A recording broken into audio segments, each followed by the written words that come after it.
I worked in Dublin Airport. I cleaned the Ryanair aircraft. It was known as a turnaround. Plane landed, passengers off. We got on, crossed the seatbelts, took off any rubbish and tidied the books in the pockets and made sure there was a sick bag.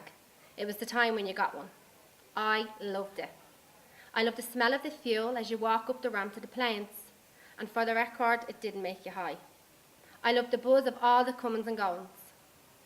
Sometimes the guys who did the baggage would stop in their trucks and give you a lift up the ramp to the aircraft. This is where I first seen Pete, or the English guy as I called him. He actually scared me a little. He was a bit older than me and very confident and chatty. I was scarlet when he spoke to me. I always went deaf, even dumb, and afterwards felt mortified. Anyway, I had very recently separated from my husband.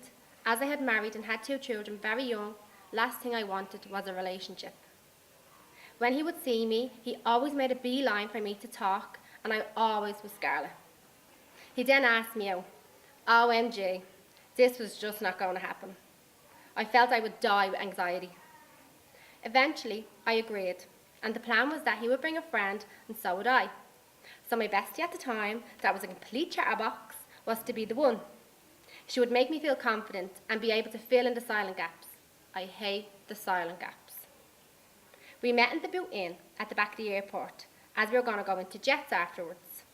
Once I arrived, and after the first drink, we could not stop chatting. We so hit it off. He too had recently separated and lived with his 2 children. There were times I wished my bestie would stop talking so we could just chat away. But there you go.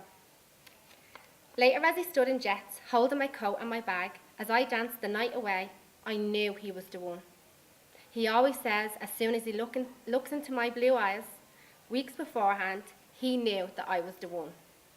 He just needed to convince me. Today, we are lovers and great friends. We cherish every moment without being corny. He knows my good bits and my bad bits, and yet he loves all the bits.